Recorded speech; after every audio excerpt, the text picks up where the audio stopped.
కర్నూలు జిల్లా ఆదోనిలో ఉన్నటువంటి మెడికల్ కాలేజీ ఇక్కడ తెలుగుదేశం ప్రభుత్వం వచ్చిన తర్వాత బాగా జరుగుతున్న పనులను ఆపడం జరిగింది. భారతదేశానికి స్వాతంత్రం వచ్చిన తర్వాత ఆంధ్ర రాష్ట్రంలో జగన్మోహన్ రెడ్డి గారు ముఖ్యమంత్రి అయ్యేంత వరకు కేవలం ఆంధ్రప్రదేశ్లో 12 మెడికల్ కాలేజీలు ఉన్నాయి. దాదాపు 78 సంవత్సరాలు స్వాతంత్రం వచ్చిన తర్వాత 12 మెడికల్ కాలేజీలు ఉంటే జగన్మోహన్ రెడ్డి గారు వచ్చిన తర్వాత 17 మెడికల్ కాలేజీ ఒకటేసారి సెంట్రల్ గవర్నమెంట్ నుంచి పర్మిషన్ తీసుకొని రావడం జరిగింది. ఇది ఒక రికార్డు.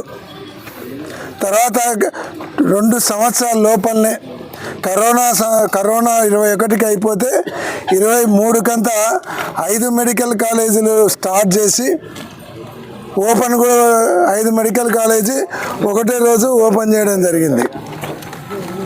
ఇది దేశ చరిత్రలో ఏ రాష్ట్రంలో 5 గవర్నమెంట్ మెడికల్ కాలేజీలు ఫస్ట్ టైం ఒకటేసారి ఓపెన్ చేసింది. 2 కాలేజీలు అబౌట్ టు ఓపెన్.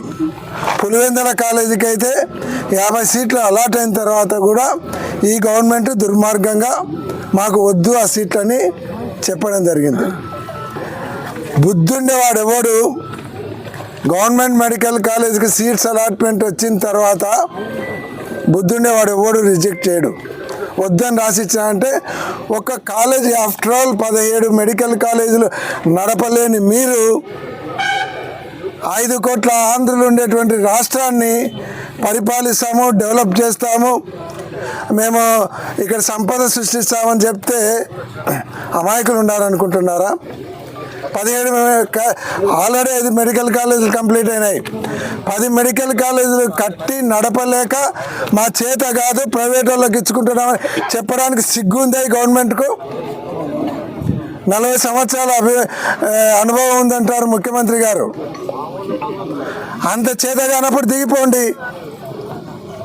సిగ్గులేని ప్రభుత్వం అని చెప్పడానికి ఇదొకటి నిదర్శనం చాలు. ఇదే ఆదోన్లో 300 పడకల హాస్పిటల్ను ఈ కాలేజీకి అనుబంధంగా ఉండాలని అక్కడ టీచింగ్ హాస్పిటల్ను డెవలప్ చేయడం జరిగింది. అనుబంధంగా ఇక్కడ హాస్టల్ బిల్డింగ్లు కంప్లీట్ అయినాయి. కాలేజ్ బిల్డింగ్లు కూడా దాదాపు 80% కంప్లీట్ అయింది. దీని ఓవర్ బడ్జెట్ దాదాపుగా 400 కోట్లు అయితే ఇప్పటికీ హాస్పిటల్కు దీనికి కలిపి ఖర్చు పెట్టింది 100 కోట్ల 2 కోట్లు ఖర్చు పెట్టడం జరిగింది. ఇది ఒకటేసారి